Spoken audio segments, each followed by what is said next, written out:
మత్తయి సువార్త 4వ అధ్యాయము 17వ వచనం చదువుకున్నాము. మత్తయి సువార్త 4వ అధ్యాయము 17వ వచనము. అప్పటి నుండి యేసు పరలోక రాజ్యము సమీపించి ఉన్నది కనుక మారు మనసు పొందుడని చెప్పుచు ప్రకటింప మొదలుపెట్టెను. యేసుక్రీస్తు ఈ లోకానికి వచ్చిన తర్వాత తన సువార్తని, అంటే దేవుడు ఎలా నువ్వు జీవించాలనేది తన ప్రియకుమారుని ఈ లోకానికి పంపించి తెలియజేస్తున్నాడు. ఆ ప్రియకుమారుడు ఈ లోకానికి వచ్చిన తర్వాత చెప్పిన మొట్టమొదటి మాట, బైబిల్ గ్రంథంలో యేసుక్రీస్తు పలికిన మొట్టమొదటి మాట ఏంటంటే, పరలోక రాజ్యము సమీపించి ఉన్నది కనుక మారు మనసు పొందడని చెప్తున్నాడు. యేసుక్రీస్తు మొట్టమొదటి మాట ఇది చెప్పాడు. వెళ్ళిపోయే ముందు ఇంకొక మాట చెప్పాడు. మార్కు సువార్త 16వ అధ్యాయం 16వ వచనం. మార్కు సువార్త 16వ అధ్యాయం 16వ వచనము. 15 కూడా చదువుకుందాము. 15వ వచనం కూడా చదువుకుందాం. మీరు సర్వలోకమునకు వెళ్ళి సర్వ సృష్టికి సువార్తను ప్రకటించుడి. నమ్మి బాప్తిసం పొందినవాడు రక్షింపబడును, నమ్మని వానికి శిక్ష విధించబడును. యేసుక్రీస్తు మొట్టమొదటి మాట అది మాట్లాడి ఆరోహణై పరలోక రాజ్యానికి వెళ్ళేటప్పుడు చెప్పింది ఏంటంటే, ఆ మారు మనసు పొందిన వ్యక్తి యేసుక్రీస్తుని తన రక్షకుడుగా అంగీకరించి బాప్తిసం పొందితే ఆ వ్యక్తి రక్షింపబడతాడని చెప్తాడు. మరి ఇదే దేవుడు పరిశుద్ధాత్మ రూపంలో ప్రకటన గ్రంథంలో 3వ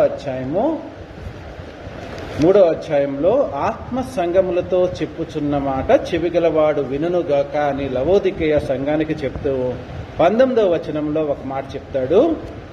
నేను ప్రేమించు వారందరినీ గద్దించి శిక్షించుచున్నాను కనుక నీవు ఆసక్తి కలిగి మారు మనసు పొందము. నీవు ఆసక్తి కలిగి మారు మనసు పొందమంటే ప్రేమించిన వాళ్ళకి చెప్పే విధం. ఈ 3 రకాలైన వాటి గురించి మనం మాట్లాడుకుందాం.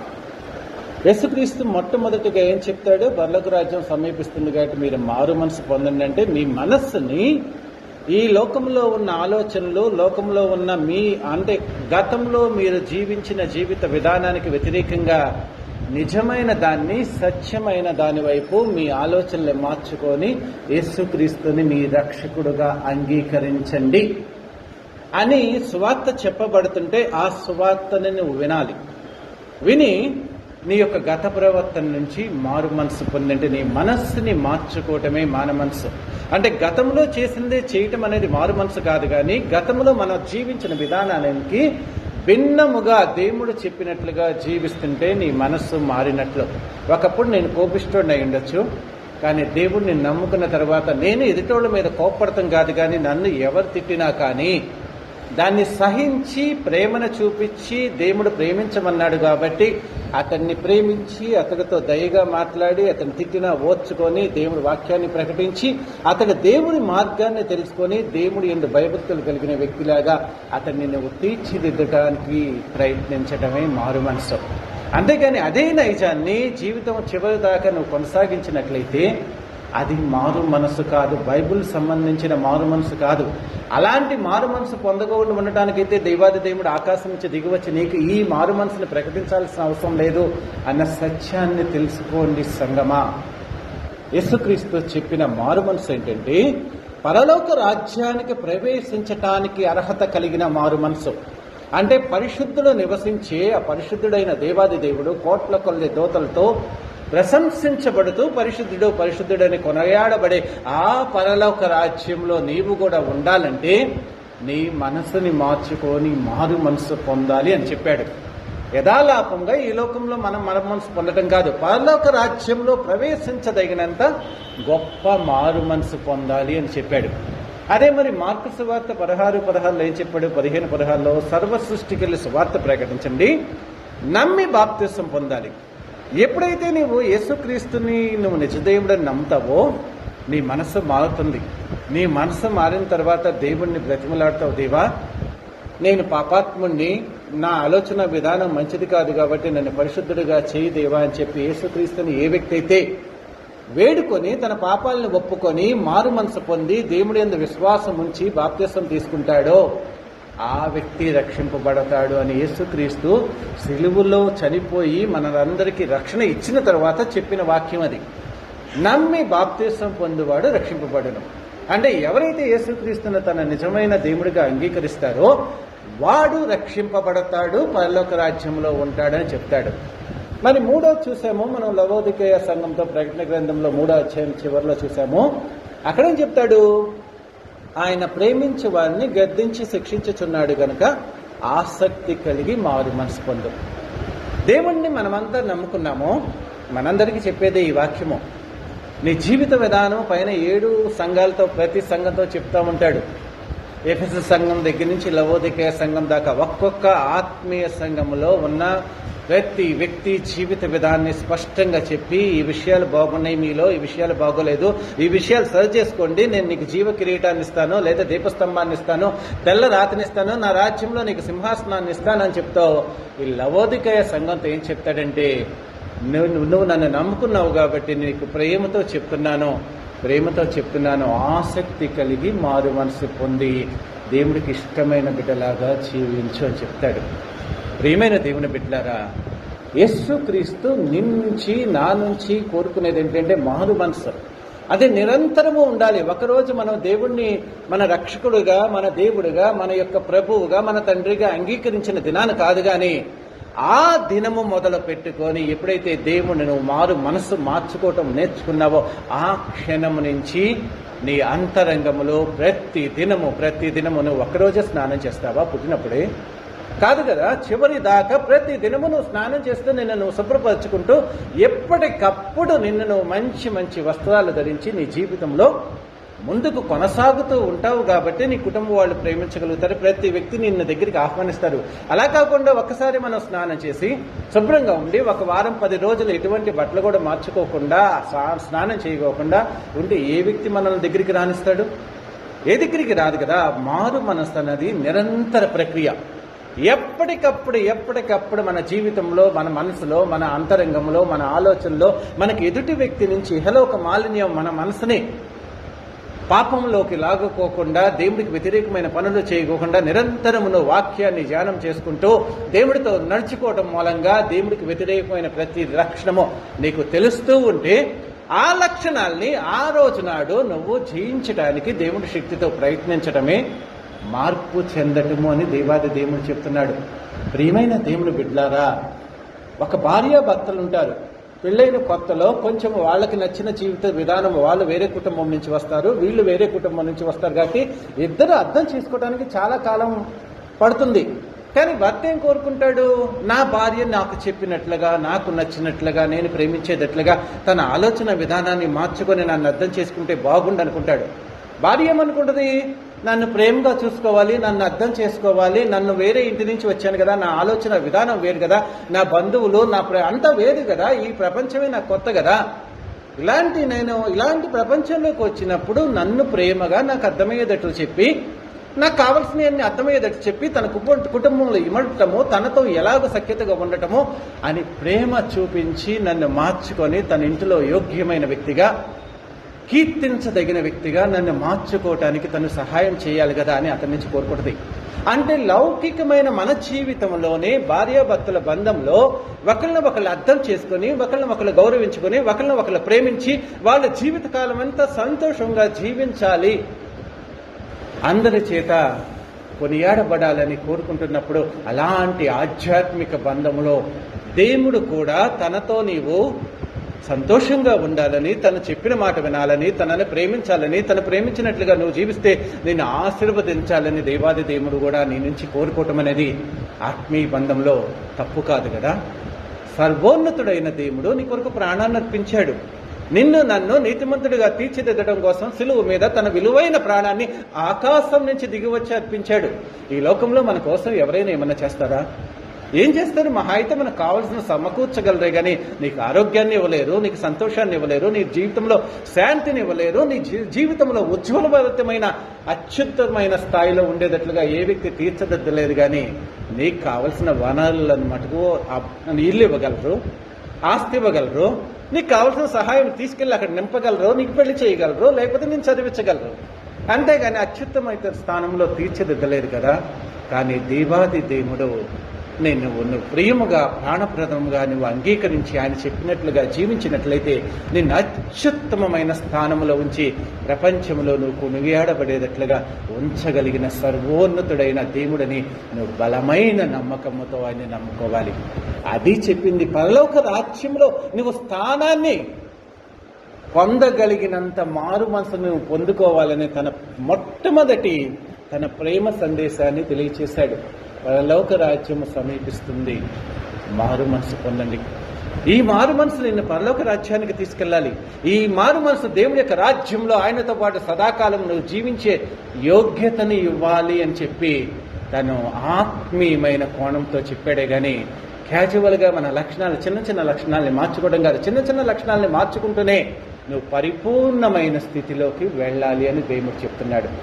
ప్రియమైన దేవుడి సంగమా, వాక్యాన్ని ఆధ్యాత్మికమైన జీవితమైన కోణముతో దేవుడు నీకు ప్రభువుగా, నీకు భర్తగా, నీ స్నేహితుడిగా, నీ వెల్విషర్గా, నిన్ను ఆశీర్వదించే వ్యక్తిగా, నీకు రక్షకుడుగా, నీకు క్షేమాన్ని ఇచ్చే వ్యక్తిగా, నిన్ను క్షమించే వ్యక్తిగా, నిన్ను ఆదరించే ఆదరణకర్తగా నీవు దేవుణ్ణి ఎప్పుడైతే నిజముగా ఆయన నీ హృదయంలో ప్రతి దానిలోనూ నిన్ను ఆదరించే వ్యక్తిగా నిన్ను ఎప్పుడైతే నీ దేవుని నువ్వు ఎంచుకొని ప్రార్థన చేస్తూ ఆయనతో సహవాసం చేస్తావో, ప్రతి సమయంలో ఏ సమయంలో నీతో ఎలా ఉండాలో స్నేహితుడిగా ఉండాల్సిన స్నేహితుడిగా ఉంటాడు, దేవుడిగా ఉండాల్సిన సమయంలో దేవుడిగా ఉంటాడు, నీకు రక్షకుడుగా ఒక సైన్యంలాగా ఉండాల్సినప్పుడు సైన్యంగా ఉంటాడు, సర్వోన్నతమైన స్థలములలో తన దూతలను కూడా నీకు పంపించి ఎటువంటి అపాయం లేకుండా నిన్ను కంటికి రెప్పలాగా కాపాడుకునే సామర్థ్యం కలిగిన ఎల్ షదాయి దేవుడు, సర్వశక్తి కలిగిన దేవుణ్ణి ఆ విధముగానే నీ జీవితంలోకి ఆహ్వానించి మారు మనసు పొంది నమ్మి బాప్తిసం పొంది ఆయనతో జీవించాలని కోరుకుంటున్నాడు. మరి మనము ఆయన పట్ల మన విశ్వాస ప్రమాణమైంది. ఆయన ఆలోచన విధానం నీ పట్ల ఎంతో అమోఘమైనది, ఎంతో ప్రశస్తమైనది, ఎంతో పవిత్రమైనది, ఎంతో అమూల్యమైనది.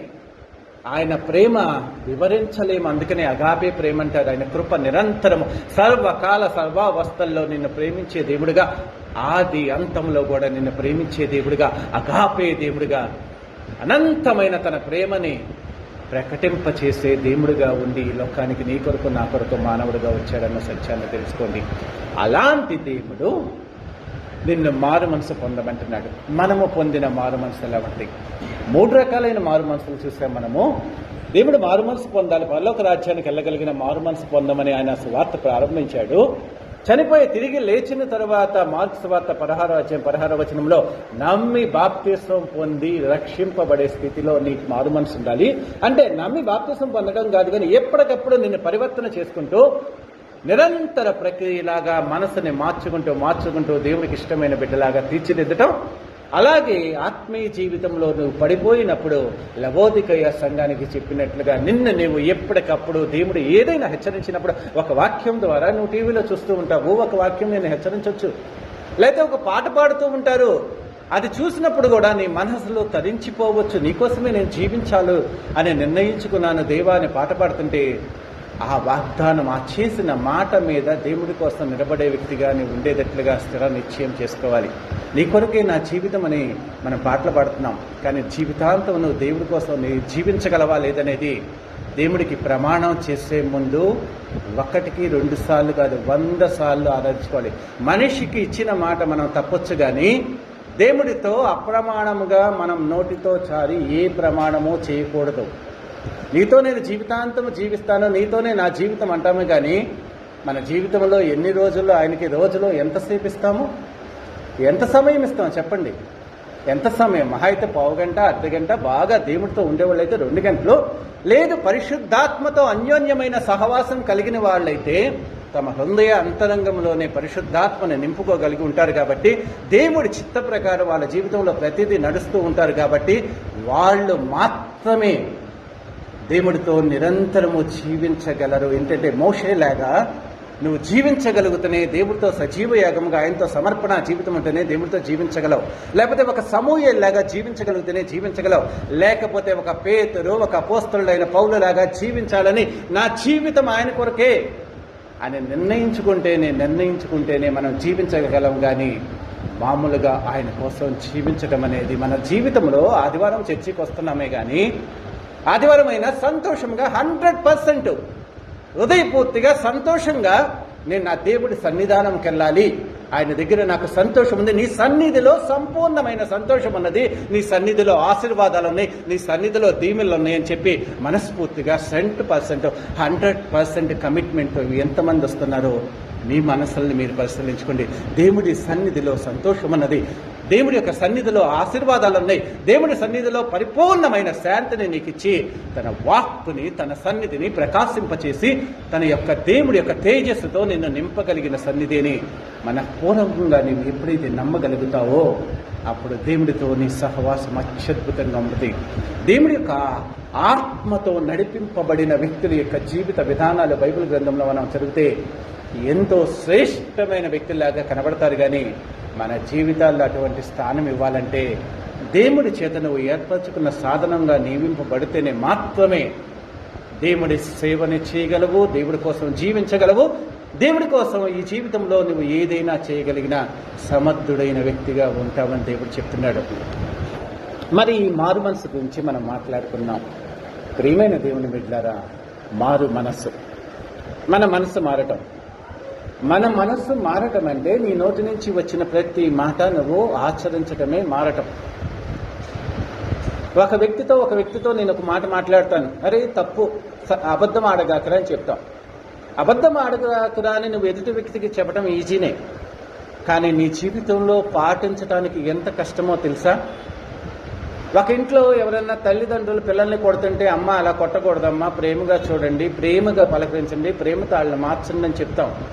కానీ నీ జీవితంలో అది సాధించడం ఎదుటి వ్యక్తికి చెప్పటానికి ప్రతిదీ మనం చెప్తాం. నీతి తెలుసు మనకి తెలియదని కాదు, మనం ఎలా జీవించాలో మన మనస్సాక్షికి మనకి చిన్నప్పటి నుంచి చెప్తాను. ఏది మంచో ఏది చెడో మన మనసుకి ఎలా ఉండాలన్న ప్రతి వ్యక్తికి, ప్రపంచంలో ఉన్న ప్రతి వ్యక్తికి దేవుడు నీ హృదయ అంతరంగంలోనే మనస్సాక్షి అనేది, అంటే దేవుడి ఆత్మచేత జీవిస్తున్నాం కాబట్టి ఆ ఆత్మ నీకు మనసులో విచక్షణ జ్ఞానం ఇచ్చి మంచి చెడుల గురించి దేవుడు నీకు బోధిస్తూ ఉంటాడు.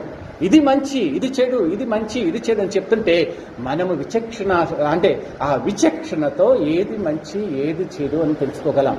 కానీ ఆ విచక్షణ దేవుడు ఇచ్చిన ఆత్మ జ్ఞానాన్ని, నీకు ఇచ్చిన దేవుడి యొక్క గొప్ప ఆత్మ వరాన్ని మనము దేవుడికి నచ్చినట్లుగా ఉపయోగించుకోకుండా దాన్ని ఆపేసేసి మనకి నచ్చినట్లుగా జీవించడం అనేది చిన్ననాటి నుంచి మనం ఈ లోకంలో ఉన్నాం కాబట్టి మన తల్లిదండ్రులు నేర్పిన దానికంటే భిన్నంగా మనము జీవించి మన ఆత్మని మనం మోసం చేసుకుంటూ నేను బాగానే ఉన్నాను, నేను మంచిదాన్ని, వాళ్ళతో మార్చుకుంటే నేను మంచిదాన్ని, వాళ్ళతో మార్చుకుంటే వాళ్ళు ఇంకా దేవుడు బాప్తిసం తీసుకోలేదు కదా, నేను తీసుకున్నానని చెప్పి ఒక విధమైన స్వనీతితో మనం ఉంటూ ప్రతి వ్యక్తితో కంపేర్ చేసుకుంటూ దేవుడికి నచ్చిన వ్యక్తిలాగా తీర్చిదిద్దపడలేకపోతున్నాం. మనస్సు మారటం అంటే ఈరోజు ఒక విషయం నువ్వు ఇంకొక వ్యక్తికి చెప్పావు, లేకపోతే దేవుడు నీకు ఒక విషయం చెప్పాడు, ఆ విషయంలో నిన్ను నువ్వు మార్చుకోవడానికి ప్రయత్నము మొదలు పెట్టడమే నీ జీవితంలో మారు మనసు పొందడం. ఎల్కేజీలో జాయిన్ అయితేనే కదా గ్రాడ్యుయేషన్ పూర్తి చేసేది. ఎల్కేజీలోనే జాయిన్ అవ్వకుండా నేను డైరెక్ట్ డిగ్రీ రాసేస్తాను, నేను ఉద్యోగం సంపాదిస్తానంటే అది సాధ్యమయ్యేదా? కాదు కదా. అంటే నువ్వు ప్రారంభం అనేది ఎక్కడో చాట స్టార్ట్ చేయాలి. దేవుడు వాక్యాన్ని నువ్వు అనుసరించాలంటే, ఆజ్ఞల్ని గైకొనాలంటే, చిన్నప్పటి నుంచి నేను విన్నానే, నా మనసు నిండా ఆయన వాక్యం ఉంది. మనసులో వాక్యం వింటము కాదు, నీ జీవితంలో ఆచరణబద్ధముగా ఉండి ప్రతి వ్యక్తికి అది కనబడుతూ ఉండాలి. నువ్వు వెలుగులాగా ఉండాలని చెప్తాడు. వెలుగు ఒక దీపాన్ని వెలిగించి కొండ మీద పెట్టేసి దాని మీద ఒక దాన్ని బోర్లించేసేసి వెలుగు కనపడకుండా ఉండటం కాదు. కానీ నీలో ఉన్న దేవుడి లక్షణాలు, క్రీస్తు లక్షణాలు ప్రతి వ్యక్తికి స్పష్టంగా కనబడి వాళ్ళ జీవితాల్లో అయ్యో నేను ఇలా ఉండలేకపోతున్నానే, క్రైస్తవులంటే ఇలా ఉంటారా, ఇంత మంచిగా ఉంటారని నిన్ను నువ్వు ఎదుటి వ్యక్తికి ప్రొజెక్ట్ చేసుకునేటట్లుగా నిన్ను నువ్వు మార్చుకోవటమే మారు మనసు.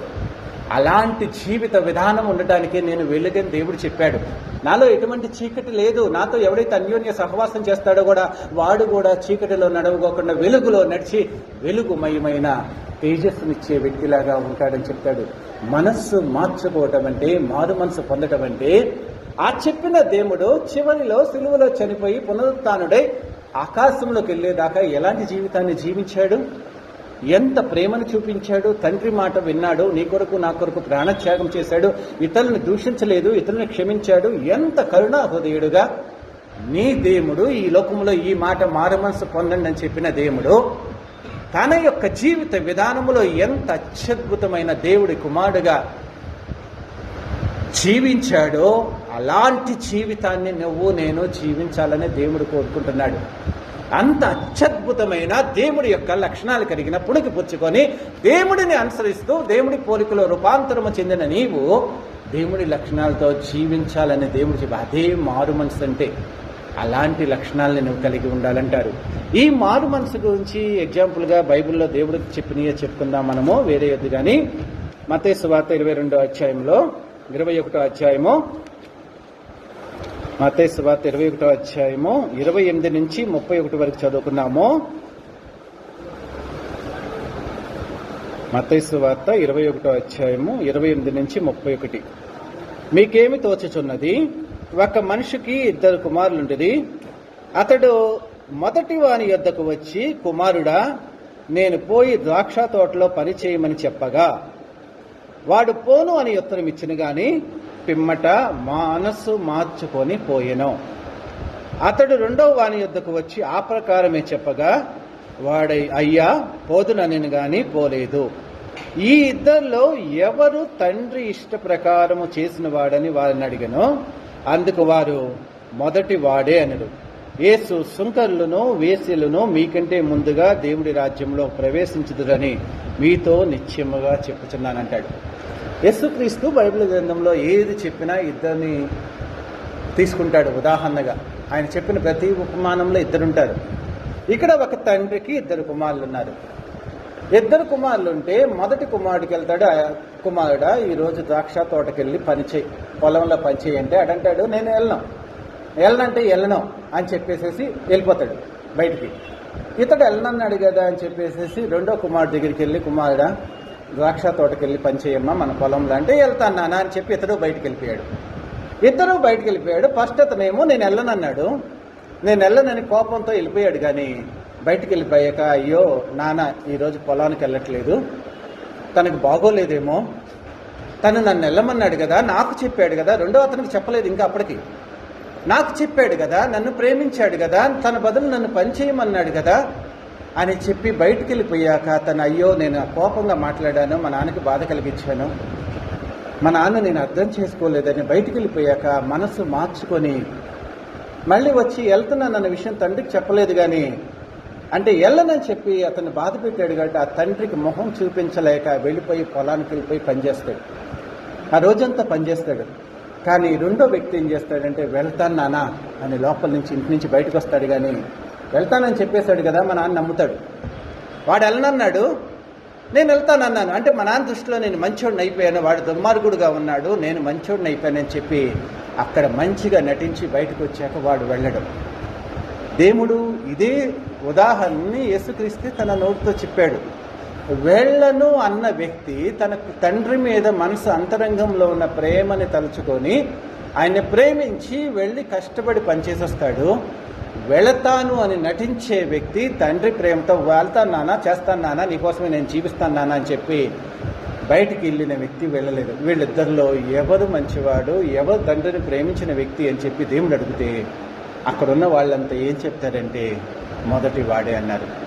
ప్రియమైన దేవుని బిడ్డలారా, మనస్సు మార్చుకోవటం అంటే ఇదే. నీకు ఫస్ట్ దేవుడు చెప్పింది నచ్చకపోవచ్చు, ఏంటి నన్ను ఎంతగా మారిపోమంటాడు, ఒక వ్యక్తి తిడుతుంటే ఓర్చుకో అంటాడు. అదేంటి, నేను తిట్టేదాన్ని కదా, నేను తిట్టేవాడిని కదా, నన్ను అతను తిడుతున్నా కానీ ఓర్చుకోమంటాడంటే, ఓర్చుకుంటే ఆ ఓర్చుకోవటం నీకు కష్టమే. కానీ అయ్యో నా దేవుడు చెప్పాడు కదా, నాతో మాట్లాడాడు కదా, దేవుడి మాట నేను వినాలి కదా, వింటానన్నాను కదా, దేవుడు చెప్పింది వింటానన్నాను కదా అని చెప్పి ఓర్చుకోవటం అనేది మొదలు పెడతారు. ఓర్చుకోవటం అనేది మొదలు పెడితే ఎదుటి వ్యక్తులు తిట్టి ఏమి ఇలా తయారైపోయావు, నువ్వు ఒకప్పుడు రాక్షసులాగా ఉండేవాడు కదా, రాక్షసుడిలాగా ఉండేవాడు కదా, ఇప్పుడు నేను నిన్నేమన్నా కానీ నువ్వు ఎందుకు ఓర్చుకుంటున్నావంటే, నా దేవుడు నన్ను సహించమన్నాడు, నా దేవుడు నన్ను ఓర్చుకోమన్నాడు, నా దేవుడు నన్ను క్షమించమన్నాడు. అలా ఓర్చుకోవటం మూలంగా నా దేవుడి లక్షణాలు నాకు వస్తాయి. అందుకని నేను ఓర్చుకోగలుగుతున్నానంటే మీ ఇద్దరి మధ్యన సమాధానం వస్తుంది, మీ ఇద్దరి మధ్యన దేవుడు ప్రవేశిస్తాడు.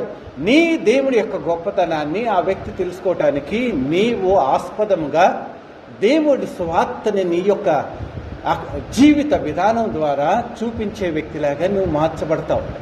అప్పుడు దాకా మీ ఇద్దరి మధ్యన జగడంతో జీవించిన మీ జీవితము నీవు ఓర్చుకోవటం ద్వారా నువ్వు తిడతావు, అతను తిడతాడు, నువ్వు తిడతావు, అతను తిడతాడు, తిట్టుకుంటూ నిరంతరం ఒక సంఘర్షణ జీవితంతో, ఒక అసమాధానమైన జీవితంతో ఉన్న మీ జీవితాల్లో దేవుడిని మాటను నువ్వు వినటం మూలంగా, నీ మనసును మార్చుకోవటం మూలంగా కొంతకాలానికి దేవుడి యొక్క సమాధానం మీ ఇద్దరి మధ్యన వచ్చింది.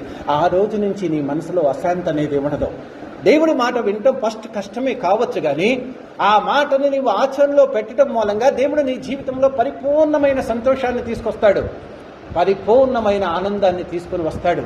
అంటే నేను ఇదొకటే చెప్పానని కాదు, కానీ దాన్ని మీ జీవితాల్లో అన్వయించుకోండి. ఏ విషయంలో అయినా దేవుడి యొక్క మాటని మనం మనసు మార్చుకొని, మన పాత విధానాన్ని మార్చుకొని వినటం మొదలు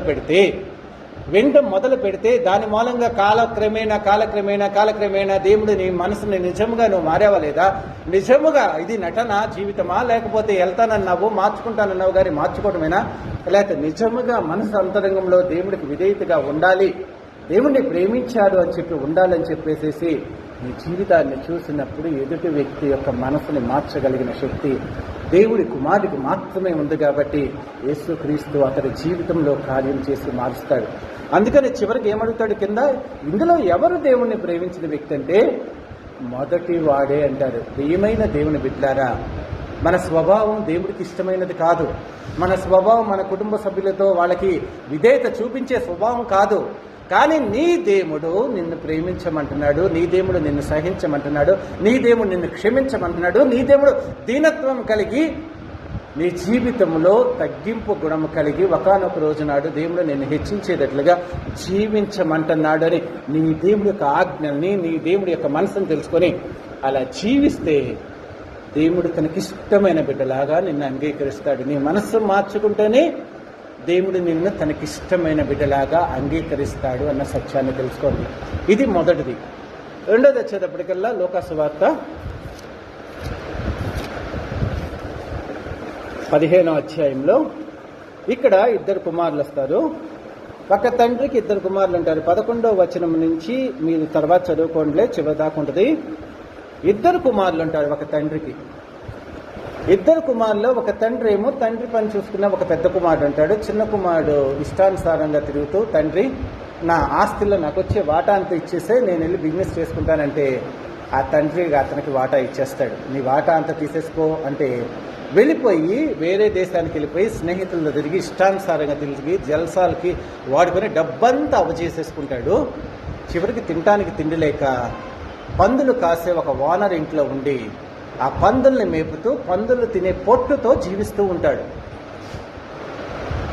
అంటే ఒకానొకప్పుడు ఇతడి ఇంట్లో వాళ్ళ నాన్న మహారాజులాగా ఉంటే ఇంట్లో 20, 30, 50 మంది పనివాళ్ళు ఉండి పంచపక్ష పరిమాణాలు ఉండి కావలసినంత అత్యద్భుతమైన ఆస్తి పాస్తులు కలిగి జీవించే వ్యక్తి తన ఇష్టానుసారమైన జీవితం మూలంగా నాశనమై పతనం అయిపోయి చివరికి తన మనసు చెప్పినట్లు తిరుగుతూ చివరికి పందులు పొట్టు తినేటట్లుగా ఉంటే అప్పుడు తన మనసు నిలిపి ఆలోచిస్తాడు, అయ్యో నేను ఎలాంటి కుటుంబంలో జీవించాను, మా నాన్న ఎలాంటోడు గొప్పవాడు కదా, తన దగ్గర 50 మంది పనిచేస్తున్నాడు, వాళ్ళందరికీ రోజు మంచి భోజనాలు పెడుతున్నాడు కదా, విందులతో పెడుతున్నాడు కదా, తనకి కావాల్సినంత సమృద్ధి ఉంది కదా, నేనేంటి ఇలాంటి భ్రష్టమైన స్థితికి వచ్చి ఇలా జీవిస్తున్నానని ఒకనొక రోజు నాడు మనసు మార్చుకొని ఏడ్చాడు, పశ్చాత్తాపం చెందాడు. దేవుడికి వ్యతిరేకంగా దేవుడి తల్లిదండ్రులను గౌరవించమన్నాడు కదా, తల్లిదండ్రులను ప్రేమించమన్నాడు కదా, దీర్ఘాయుష్మంతుడు ఒకనట్లు వాళ్ళతో జీవిత కాలం అంతా వాళ్ళని ప్రేమించమని చెప్పాడు కదా, అలాంటి దేవుడి యొక్క వాగ్దానాలకి దీవెళ్ళకి నేను దూరం అయిపోయి దేవుడికి వ్యతిరేకంగా పాపం చేశానంటే, దేవుడు చెప్పిన మాట వినలేదంటే నా దేవుడు నా తండ్రిని నేను బాధ పెడతాం సంగతి కాదు, కానీ నా దేవుడు నాకు చెప్పిన మాట వినకోకుండా నేను దేవుడికి వ్యతిరేకంగా పాపం చేశాను కదా అనే తలంపు వచ్చింది. తర్వాత వాళ్ళ తండ్రిని కూడా బాధ పెట్టాను కదా, నా నాన్న ఎంత ప్రేమామయుడు, అడగంగానే డబ్బు ఇచ్చేస్తాడు కదా, ఎంత ప్రేమ ఉంటే ఇచ్చేస్తాడు, ఇవ్వను పో అంటే నేనేం చేయలేను కదా అని చెప్పి అప్పుడు పరిగెత్తుకుంటా తండ్రి దగ్గరికి వచ్చి తండ్రి పాదాల మీద పడి ఏడుస్తాడు, అయ్యా దేవుడు చెప్పిన మాట వినలేదు, దేవుడు నిన్ను ప్రేమించమన్నాడు, తల్లిదండ్రులను ప్రేమించమంటే ఆ ప్రేమను నేను తెలుసుకోలేక దేవుడికి వ్యతిరేకంగా పాపం చేశాను, నీకు వ్యతిరేకంగా పాపం చేశాను నాన్న అంటే ఆ తండ్రి చెలించిపోయి అతన్ని హత్తుకొని తనకి ఎంతో ఘనమైన విందు చేసుకొని ప్రేమించినట్లుగా ఈ గ్రంథంలో ఉంది. రెండోవాడు వస్తాడు, ఇంట్లో ఉండేవాడే, తమ్ముడు మారు మనసు పొంది వచ్చాడులంటే తప్పు చేసే వాళ్ళని క్షమించడం ఏంటి, క్షమించే గుణం ఏంటి, ఆడింట్లో ఉంటే నేను రానని చెప్పి వెళ్ళిపోతాడు. ఇంట్లో నమ్మకంగా ఉండి తండ్రికి నమ్మకంగా ఉండే ఒక వ్యక్తి తమ్ముడిని సహోదరుని ప్రేమించలేకపోతున్నాడు. కానీ తండ్రి దగ్గరే ఉన్నాడు, ఆస్తి కోసం ఉన్నాడు, పైకి నటిస్తూ ఉన్నాడు. కానీ ఇద్దరిలో ఎవరిని దేవుడు ప్రేమించాడు, కుమారుని హత్తుకున్నట్లుగా, అతడికి ఉంగరం ఇచ్చినట్లుగా, ప్రశస్తమైన వస్త్రం తొడిగించినట్లుగా, అతడికి చెప్పులు వేసినట్లుగా, అతడి కోసం గొప్ప ఘనమైన విందు చేసినట్లుగా, తండ్రి ప్రేమని పొందినట్లుగా తప్పిపోయిన కుమారుడు ఉందే కానీ పెద్ద కుమారుడికి ఇచ్చినట్లుగా ఎక్కడా కనపడదు. అంటే పైకి మనమంతా మంచిగా దేవుడితో నటిస్తూనే ఉంటాం. నేను నిన్ను ప్రేమిస్తున్నాను, నీ దగ్గరే ఉన్నాను, ప్రార్థన చేసుకుంటున్నాను, వాక్యం చదువుకుంటున్నాను, ఆదివారం చర్చికి వెళ్తున్నాను, బాగానే ఉన్నాను అనుకుంటున్నాం. కానీ మనలో ఉన్న లోపాన్ని మనకి తెలియచేసినప్పుడు నువ్వు నీ సంబంధించిన బంధువులతో కానీ, భార్యతో కానీ, భర్తతో కానీ, కుమారులతో కానీ, తల్లిదండ్రులతో కానీ ఎవరితో అయినా నువ్వు విభేదం కలిగి ఉండి వాళ్ళు బాధ పెట్టవచ్చు. కానీ అలాంటి దేవుడి యొక్క ఆజ్ఞల్ని ఇచ్చిన దేవుడు కూడా నీ కోసం బాధపడతాడు. కాబట్టి దేవుడితో కూడా సమాధానపడాలి. దేవుణ్ణి కూడా బాధ పెట్టానని సమాధానపడి, దేవా నీకు వ్యతిరేకంగా చేశానని నన్ను క్షమించని ఫస్ట్ దేవుణ్ణి అడిగిన తర్వాత మాత్రమే వీళ్ళని కూడా క్షమించమని అడిగే అంత మంచి మనస్సు నీకు రావాలన్న సత్యాన్ని తెలుసుకో.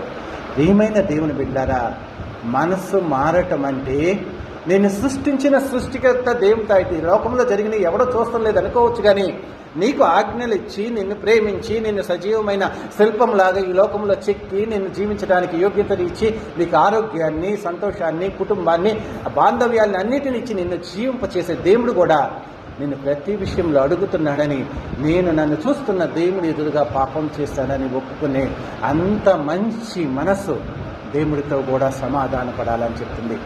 అప్పుడు దేవుడు నిన్ను ఎంతగానో హెచ్చించి నాకు ఇష్టమైన బిడ్డ అవుతానని ఇందాక పొలంలోకి వెళ్ళాక మొదటి వ్యక్తిని ఎలాగైతే అన్నాడో ఇక్కడ కూడా నిన్ను కూడా నాకు ఇష్టమైన బిడ్డ అని చెప్పి నిన్ను హత్తుకొని నీకు కావాల్సినవన్నీ ఇచ్చి నిన్ను ప్రేమించి అత్యద్భుతంగా తీర్చిదిద్దే వ్యక్తిలాగా ఉంటాడని సత్యాన్ని తెలుసుకోండి. అది మారు మనసు అంటే. నీ దేవుడికి వ్యతిరేకంగా పాపం చేశాను నువ్వు అనుకోవాలి. ఈ లోకంలో ఏ వ్యక్తికైతే నువ్వు వ్యతిరేకంగా వాళ్ళని బాధ పెట్టావో వాళ్ళని కూడా తప్పు చేశాను నన్ను క్షమించు, తప్పు చేశాను నన్ను క్షమించు అని చెప్పి హృదయపూర్వకంగా లోపల నుంచి వచ్చిన పరివర్తనతో ఎదుటి వ్యక్తిని క్షమాపణ అడిగేంత మంచి మనస్సు మన జీవితంలో ఉండాలని దేవుడు కోరుకుంటున్నాడు. ప్రియమైన దేవుని బిడ్డారా, దేవుడు వాక్యము ఎంతో స్పష్టంగా ఇది కూడా యేసుక్రీస్తే చెప్పాడు. మళ్ళా ఇంకొక వచనం చదువుకున్న మూడో వ్యక్తి గురించి లూకా సువార్తలోని 22వ అధ్యాయంలో. ఇప్పుడు ఒక పొలంలో ఒక సహోదరుల గురించి చెప్పాడు, తర్వాత తండ్రి కుమారుల బాంధవ్యం గురించి చెప్పాడు. ఇక్కడికి వచ్చేటప్పటికల్లా యేసుక్రీస్తు ప్రియమైన శిష్యులు 12 మంది ఉంటారు. 12 మందిలో ఒక వ్యక్తి మీద సంఘాన్ని కడతానంటాడు. సంఘానికి నువ్వే కడతావు, నీ సంఘము రాయి నీ మీదే వేస్తాను ఫౌండేషన్ అని చెప్పిన ఆ పేతురికి ఒక మాట చెప్తాడు. పేతురు ఏమని చెప్తాడంటే, యేసుక్రీస్తు చనిపోవటానికి వెళ్తూ నన్ను వచ్చి బంధిస్తారు, సిలువ వేస్తారు, నేను చనిపోతాను, మూడో దినం నాడు తిరిగి లేస్తానని చెప్తుంటే పేతురు ఏమంటాడంటే, అలాంటి నువ్వు చేయకూడదు, నువ్వు చనిపోకూడదు, అందరి పాప విమోచన కోసం నువ్వు చనిపోకూడదని ఆ యేసుక్రీస్తు దగ్గర మాట్లాడుతూ ఉంటే దేవుడు ఒక మాట చెప్తాడు. ఒక చదువుకున్న లూకా సువార్త 22వ అధ్యాయము 31వ వచనము. 22వ అధ్యాయం 31వ వచనము. సీమోను సీమోను, ఇదిగో సాతాను మిమ్మల్ని బట్టి గోధుమల వలె జల్లించుటకు మిమ్మల్ని కోరుకున్నాను, కానీ నీ నమ్మిక తప్పిపోకుండానట్లు నేను నీ కొరకు వేడుకొంటిని. నీ మనసు తిరిగిన తర్వాత నీ సహోదరులను స్థిరపరచుము.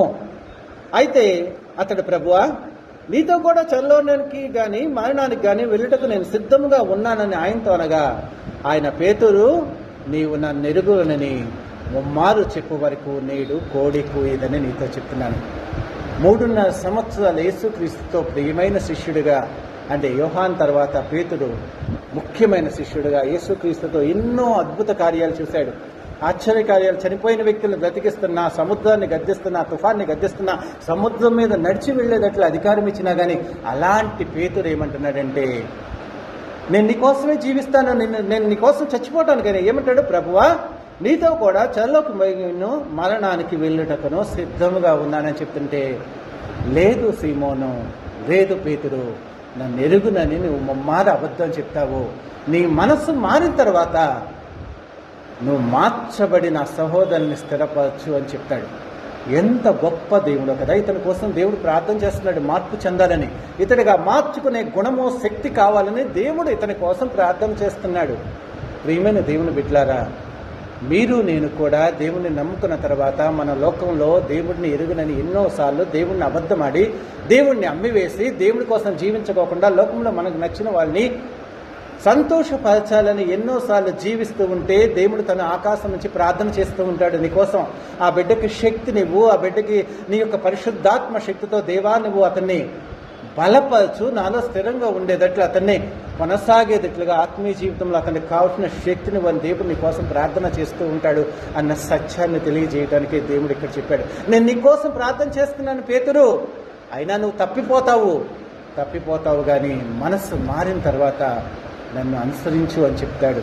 అయితే ఇదే పేతురు లూకాసు వార్త 22వ అధ్యాయంలో 61వ వచనంలో ఏం చేస్తాడంటే 3 సార్లు అబద్ధమాడతాడు. అప్పుడు ప్రభువు తిరిగి పేతురు వైపు చూసిన గనుక, పేతురు, నేడు కోడి కూయక మనకు నీవు ముమ్మారు నన్ను ఎరుగునని ప్రభువు తనతో చెప్పిన మాట జ్ఞాపకము చేసుకుని వెలుపలికి పోయి సంతాపపడి ఏడ్చెను. అంటే దేవుడు చెప్పాడు, నువ్వు అబద్ధం ఆడుతావు అంటే, అయ్యో నేను ఆడిన నీకోసం చచ్చిపోవడానికి సిద్ధంగా ఉన్నాను. ఎంత అబద్ధము దేవుడితో! దేవుడు తన నోటితో నువ్వు అబద్ధం ఆడతావు, జరిగిపోయేదాన్ని చూసిన దేవుడిగా చెప్తుంటే, నీకోసం చచ్చిపోవటానికి కానీ నేను అబద్ధం ఆడినన్న వ్యక్తి వెంటనే, అది సాయంత్రం జరిగింది, అదే రాత్రి నాడు దేవుడు తెలియడు, అతను ఎవడో నాకు తెలియదు అని శపించుకోవటానికి కూడా, తను తాను శపించుకోవటానికి కూడా, అబద్ధం ఆడటానికి కూడా తిరిగిన వ్యక్తిలాగా ఉంటాడు. అప్పుడు దేవుడు చూసి, దేవా నువ్వు చెప్పావు కదా జరిగిన దాన్ని, నేను అబద్ధం ఆడతానని చెప్పావు కదా అని చెప్పి యేసుక్రీస్తు కళ్ళల్లోకి చూసి ఏడ్చాడు, పశ్చాత్తాపడ్డాడు, మారు మనసు పొందాడు, సంతాపపడి ఏడ్చాడు. అయ్యో దేవా, నిన్ను ఎరుగనని నేను అబద్ధమాడాను కదా, నువ్వు నా కోసం ప్రార్థన చేస్తున్నావు కదా అని చెప్పి దేవుడు చేసిన ప్రార్థనకి ప్రతిఫలముగా ఇతడు తన సంతాపపడి ఏడ్చి దేవుడితో మారు మనసు పొందినట్లుగా ఉంటుంది. ఇదే పేతురు అపోస్తల కార్యములో 2వ అధ్యాయంలో చూసినట్లయితే, దేవుడు పరిశుద్ధాత్మ శక్తి ఆయన మీదకు వచ్చినప్పుడు అందరి సమాజం ఎదురుగా ఎవరైతే దేవుడు తెలియదని అబద్ధమాడి బొంకాడో ఈ పేతురే 2వ అధ్యాయము 38వ వచనములో సర్వ సమాజానికి చెప్తాడు. ఏం చెప్తాడు? అపోస్తల కార్యములో 2వ అధ్యాయం 37వ వచనములో 37, ఈ మాట విని హృదయంలో నొచ్చుకొని, సహోదరులారా మేమేమి చేతువని పేతురును కడమ అపోస్తలను అడుగ్గా, పేతురు, మీరు మారు మనసు పొంది పాప క్షమాపణ నిమిత్తము ప్రతి వాడు యేసుక్రీస్తు నామమున బాప్తిస్మం పొందుడి, అప్పుడు మీకు పరిశుద్ధాత్మ అనువరం. మారు మనసు పొందటం అంటే పాప క్షమాపణ నిమిత్తము ప్రతి వాడు యేసుక్రీస్తు నామాన బాప్తిస్మం పొందాలి. ప్రియమైన దేవుని బిడ్డారా, అది మారు మనసు పొందటం అంటే. నువ్వు ఏదైతే తప్పు చేస్తున్నావో ఆ తప్పు దేవుడు తెలియచేసినప్పుడు కానీ, మన మనస్సాక్షి కనిపించినప్పుడు కానీ, దేవుడి ఎదురుగా దేవుడికి వ్యతిరేకంగా నేను తప్పు చేశానని నీ మనసు అంతరంగంలో దాన్ని నువ్వు తెలియచేసుకొని పరలోక రాజ్యానికి వెళ్ళాలి అన్న సత్యాన్ని తెలుసుకో. ఇదే మారు మనసు బైబిల్లో అత్యద్భుతమైన మారు మనసు. యేసుక్రీస్తు ఫస్ట్ ఏం చెప్పాడు? పరలోక రాజ్యం సమీపిస్తుంది కాబట్టి మారు మనసు పొందమంటే, యేసుక్రీస్తు సిలువలో చనిపోయేటప్పుడు ఒక వ్యక్తి మారు మనసు పొందాడు. సిలువలో 2 దొంగలు ఇటు అటు సిలువ వేయబడ్డారు. సిలువ వేయబడినప్పుడు ఆ ఇద్దరు ఏం చేస్తారో తెలుసా? యేసుక్రీస్తుని మొట్టమొదట తిడతారు, దూషించినట్లుగా బైబిల్ గ్రంథంలో ఉంటుంది. మత్తయి సువార్త 27వ అధ్యాయము 44వ వచనం, ఆయనతో కూడా సిలువ వేయబడిన బందిపోటు దొంగలను అలాగే ఆయనను నిందించిరి. సిలువలో ఆయన వేలాడుతున్నప్పుడు ఆయనకు అటు ఇటు ఇద్దరు ఉంటే వాళ్ళిద్దరూ ఆయన్ని నిందించారు, అపహసించారు. అయితే ఎప్పుడైతే దేవుడు, దేవా వీళ్ళు ఏం చేస్తున్నారు, వీళ్ళెరుగురు క్షమించండి అని దేవుడి కుమారుడుగా సిలువలో మాట్లాడిన మాట చూసి ఒక్క దొంగ రియలైజ్ అయిపోయాడు. ఏంటి ఇంత అపహసిస్తున్నా, ఇంత హేళన చేస్తున్నా, ఇంత ఘోరముగా హింసించి చివరికి చంపేస్తున్నా కానీ ప్రేమించే ఈ మూర్తి భవించిన దైవత్వాన్ని స్పష్టముగా ఎదురుగా చూసినప్పుడు తనలో ఒక విజమైన రియలైజేషన్ అయిపోయి పశ్చాత్తాపడి, దేవా నన్ను క్షమించు, నేను వేసే ఈ లోకంలో శిక్షా విధికి పాత్రుణ్ణి, నన్ను క్షమించు దేవా అని పశ్చాత్తాపడి నీ పరలోక రాజ్యానికి తీసుకెళ్లే యోగ్యత నాకు ఇవ్వంటాడు. దేవుడు ఏదైతే బోధించాడో పరలోక రాజ్యం సమీపిస్తుంది కాబట్టి మారు మనసు పొందండి, ఈయన చనిపోయి ఆ యొక్క పరదేశకు వెళ్లే ముందు సిలువలో ఒక దొంగ అదే విధమైన పశ్చాత్తాపాన్ని మారు మనసును పొంది దేవుడితో సమాధానపడి నన్ను క్షమించు దేవా. ఇందాక దాకా అన్ని ఉదాహరణలు చెప్పాడు, జరిగింది పేతురు మాత్రము. కానీ స్పష్టంగా ప్రపంచ మానవాళికి సులువు మీద నుంచి దేవుడిచ్చిన సందేశం అంటే, ఏ వ్యక్తి అయితే పరలోక రాజ్యానికి వెళ్లాలనే ఆశయముతో యేసుక్రీస్తును తమ రక్షకుడుగా అంగీకరించి మారు మనసు పొంది పశ్చాత్తాపడి పాప క్షమాపణ పొంది, నేను పాపిని దేవా, నీతోనే నా జీవితము, నీతోనే జీవిస్తాను, నన్ను నీ రాజ్యానికి తీసుకెళ్లేటట్లుగా నీ యొక్క పరిశుద్ధాత్మ శక్తిని నాకు దయచేయి, అది నన్ను సర్వ సత్యంలోకి నడిపించి నీ పరలోక రాజ్యానికి తీసుకెళ్తుంది దేవా అని ఈ వ్యక్తి అయితే దేవుడి యొక్క ముఖంలోకి చూస్తూ పశ్చాత్తాపడి మారు మనసు పొంది దేవుడితో ఆత్మీయ జీవితాన్ని ప్రారంభిస్తాడో ఆ వ్యక్తి పరదైసులో పరలోక రాజ్యంలో ఉంటాడన్న సత్యాన్ని తెలుసుకోండి. ప్రియమైన దేవుని బిడ్డారా, దేవుడు ఎంతో ప్రేమమయుడు. ఆ ప్రేమతోనే ఈ లోకానికి వచ్చి నీకు నాకు ప్రేమలేఖ రాశాడు. బైబిల్ గ్రంథాన్ని చదివండి, దేవుడికి ఇష్టలైన బిడ్డలాగా ఉండి దేవుడి ఆశీర్వాదాన్ని పొందండి. అలాంటి కృపను దేవుడు మీకు సమృద్ధిగా అనుగ్రహించునుగాక. ఆమేన్.